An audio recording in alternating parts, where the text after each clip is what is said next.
Rocky place soil, पथरीली जमीन। अब ये पथरीली जमीन जो है, मत्ती 13 बाब 5वीं 6वीं आयत में लगा, कुछ पथरीली जमीन पर गिरे जहां उनको बहुत मिट्टी ना मिली। पथरीली है, उसमें मिट्टी है पर थोड़ी है। ये वाला दिल ईमान है पर छोटा ईमान है, थोड़ा सा ईमान है।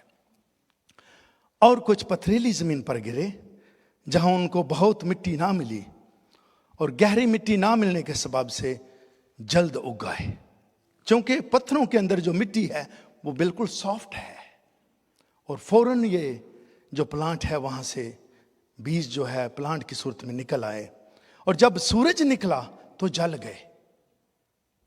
माय गॉड, सूरज निकला और जल गए और जड़ ना होने के सबब से सूख गए।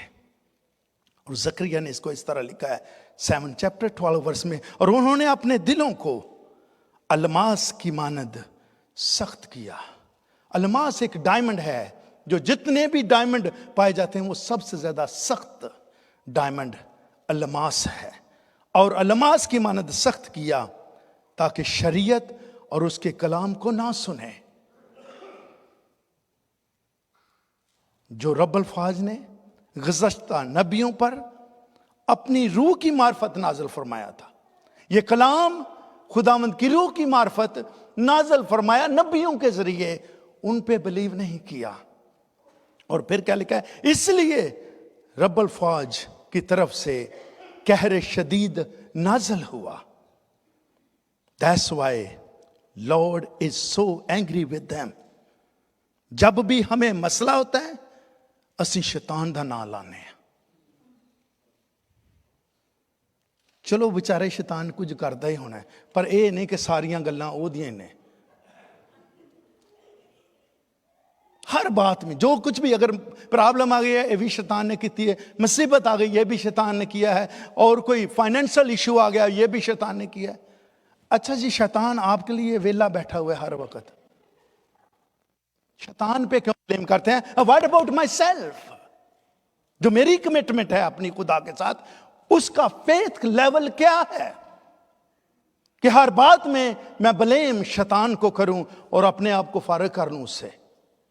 खुद को ब्लेम करें। जिस दिन मुझे और आप खुद को ब्लेम करना आ जाएगा, खुदा जानता है आपका ईमान बढ़ जाएगा और आप बुलंदियों पे जाएंगे। इंसान चूंकि मानता नहीं अपने कसूर को, गुनाह को, इसलिए इस तरह रहता है।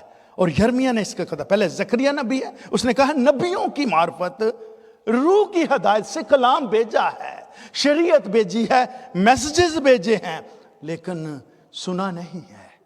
और यर्मिया 18:12 में लिखा है, पर वो कहेंगे कि ये फजूल है, इबादत पे जाना, कलाम पढ़ना वेस्ट कर रहे हैं, दुआ करने की क्या जरूरत है, बाइबल स्टडी पे जाने की क्या जरूरत है, ये फजूल है। कहेंगे फजूल है क्योंकि हम अपने मंसूबों पर चलेंगे। We will follow our own plan. इनको नहीं पता हमारा अपना प्लान है, हमने क्या करना है, हमें बहुत समझ है। कलाम ने जो खुदा का खौफ नहीं रखता उसको बेवकूफ इंसान बोला है। खुदा का खौफ रखने वाला हर वो बात जो गलत है और मुनाफी है कलाम के, उसको इग्नोर करता जाएगा। और यहां पे लिखा है, और वो कहेंगे कि ये फजूल है क्योंकि हम अपने मंसूबों पर चलेंगे और हर एक अपने बुरे दिल की सख्ती के मुताबिक अमल करेगा। Everyone act according to their stubbornness. ये वाला जो दिल है, दूसरा जो रॉकी प्लेस सोयल, ये वाली जो मिट्टी है जो चट्टानों, पहाड़ों के, पत्थरों के दरमियान है, जहां पे लिखा है कि जमीन पर जब ये बीज गिरे हैं तो फौरन उगे हैं। बड़ी खुशी, बड़ा अच्छा कलाम, बड़ी अच्छी वर्शिप, वाह जी वाह, बाजी वेखो ना रो रो के सी हाल पैदा कर लिया, फौरन सारा कुछ एक्साइटेड, ये वो वाले हैं। लेकिन उसके बाद जो ही सूरज निकला जल गए। कोई भी प्रॉब्लम उनके खिलाफ आई है, उसी वक्त कई जलते भी हैं दूसरों से, ये फर्क जलना है, वो जल गए। और सूख गए। सारी एक्साइटमेंट जाती रही। वो वर्शिप कहाँ गई, वो कलाम कहाँ गया, वो दुआ कहाँ गई। और इसके जो डिक्लाइन है, दूसरा जो दिल है, नंबर 1 ये है लैक ऑफ अंडरस्टैंडिंग। ये शख्स है, ये कलाम के बारे, खुदा के बारे अंडरस्टैंडिंग में कमी है इसके। दूसरी जो है इसमें बात पाई जाती बिटरनेस। इनू हर वेले ही गुस्सा रहिंदा है चढ़िया। He is always bitterness. कोई भी बात करें, कभी भी मुंह पे खुशी, कभी भी मुंह पे हंसी नहीं आएगी। ये वाली जो जमीन है, इसकी जो दूसरी डिक्लाइन है, या दूसरी वजह से ये जो बीज मार खाता है या ग्रो नहीं होता, जो पत्थरों के दरमियान है, चट्टान के दरमियान है, फौरन खुशी से उगता है। और ये वो हैं जो लिखा है, कलाम सुनाता है और फिर और खुशी से कबूल करता है, लेकिन अपने अंदर जारी नहीं रखता, बल्कि चंद रोज़ा है। और जब कलाम के सबब से मुसीबत या जुल्म बरपा हो तो ठोकर खाता है। कलाम के सबब से अगेन सारी मुसीबतें हमारे ऊपर शैतान नहीं लाता, खुदा लाता है। सो मैनी टाइम कि ये मेरा बंदा, ये मेरी बंदी, इसकी जिंदगी में मैंने मकसद रखा हुआ है, ये उस तरफ नहीं आ रहा, डिसिप्लिन करने के लिए। पहली बात लैक ऑफ अंडरस्टैंडिंग। दूसरा जो डिक्लाइन है इसका बिटरनेस। तीसरा है आइसोलेशन, दूसरों से अलग रहना। ये ज्यादातर फेलोशिप जहां लोग हैं उनमें नहीं बैठता, ये अलहदा रहता है, आइसोलेट करता है अपने आप को। ये वाला दिल जो है, और जिसका भी दिल है, ये गौर से आज सुने, दिल सीधा हो जाएगा एंड पे। चौथी रिफ्यूजल ऑफ फॉरगिवनेस। ये माफ करेगा लेकिन दिल में स्टिल इन्हें गंड मारी हुई है। उतों हेलो हेलो हाँ जी क्या हाल है, ठीक है, दिल में से नहीं गुजारे, ये जाने ही नहीं देगा। इसके लिए माफ करना बहुत मुश्किल है, इसको माफ करना ही नहीं आता। ये वाला दिल जो है, जो पथरीली जमीन वाला है, क्योंकि उसको आता नहीं है, उसका दिल उसने डिजाइन इस तरह किया हुआ है, जब तक खुदावंद का रूह ना तोड़े वो दिल पत्थर दिल है जो नहीं टूट सकता। मैं तेरे दिल में ये स्टोनी हार्ट जो है निकाल डालूंगा और गोश्तीन दिल पैदा करूंगा। खुदा मुमकिन कर सकता है, लेकिन ये शख्स नहीं हेल्प लेता। और पांचवी जो बात इसमें बुरी पाई जाती है, इनडिफरेंस। एक आइसोलेट करता है, लौत अलग रहता है, इसके रिलेशंस बहुत ही कम पाए जाएंगे। इसको दूसरे लफ्जों में लोगों से रिलेशन रखना ही नहीं आता, ये वाला दिल जो है। और छठी जो इसमें बुराई पाई जाती है, प्राइड।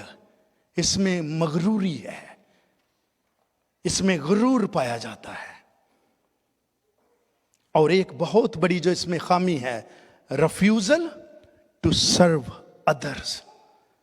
इसको दूसरों को सर्व करना जो है वो बहुत मुश्किल है, क्योंकि पत्थर दिल है, इसलिए शायद ये समझता है कि इसकी जरूरत नहीं है कि दूसरों को सर्व करना।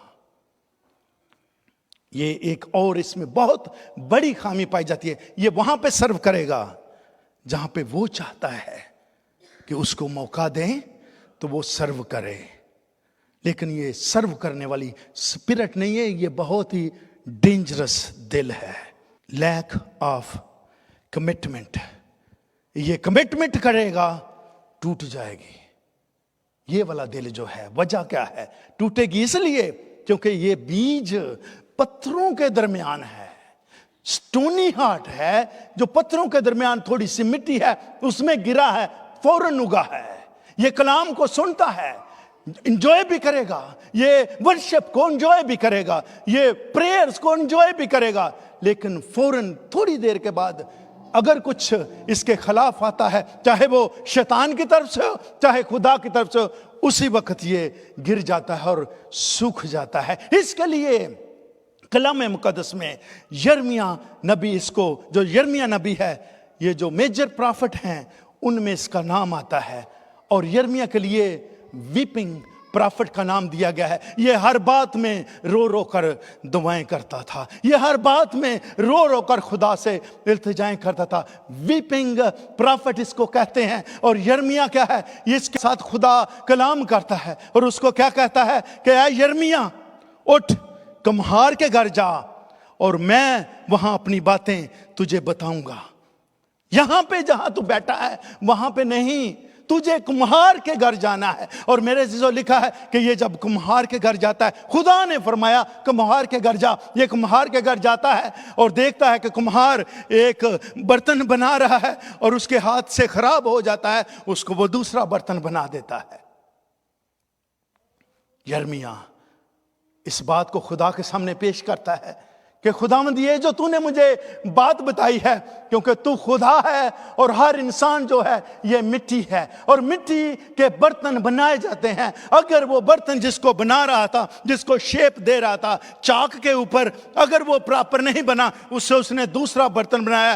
तू इंसानों पर जुल्म ला सकता है, तू इंसानों पर जो गजब है ला सकता है, तू इंसानों को सजा दे सकता है, लेकिन ये तेरा जो काम है, कुम्हार इस बात की निशानी थी कि खुदा जो है वो कुम्हार की तरह है और हर इंसान उस मिट्टी की तरह है जो उसके हाथों में है। उसे जो चाहता है खुदा बना लेता है। इसलिए मेरे अजीजों, वो कुम्हार के घर में जाकर जब ये देखता है कि बर्तन खराब होता है, इसलिए उसने कहा कि मैं वो खुदा हूं, अगर चाहूं तो घरानों को सत्यानाश कर सकता हूं, अगर चाहूं तो सल्तनत को ना वीरान कर सकता हूं, अगर मैं चाहूं तो हर तरह की शान शौकत जो है, घराने हो सल्तनत हो, उन सब को मैं वीरान कर सकता हूं, कौमों को वीरान कर सकता हूं। लेकिन ऐ मेरे बेटे, ऐ मेरी बेटी, जब तू मेरे हाथ में है तो मैं तुझे कैसा बर्तन बनाऊं। अगर तुझे मैं वो बर्तन जो इज्जत का बर्तन है तू बनना चाहता है, तो फिर वो जो नबियों की मार्फत शरीयत, नबियों की मार्फत कलाम नाज़िल हुआ था, वो कहां गया? तू तो वो बीज है जो पत्थरों के दरमियान है, तू सुनता जरूर है मगर अमल नहीं है, तेरी जड़ जल्द सूख जाती है, तेरी जड़ जो है वो जल जाती है, क्योंकि तुझ में वो डीप रूट नहीं है। आती है हवा तुझे उड़ा कर ले जाती है। इसलिए ये वाला जो दिल है ये जल्दी जल्दी एक्सेप्ट करेगा हर चीज को। बड़ा मजा आया, प्रेयर मीटिंग बड़ी अच्छी, बड़ी अनॉइंटिंग थी, ये था वो था, लेकिन कोई डीप जड़ नहीं है, ये जल्दी सूख जाता है।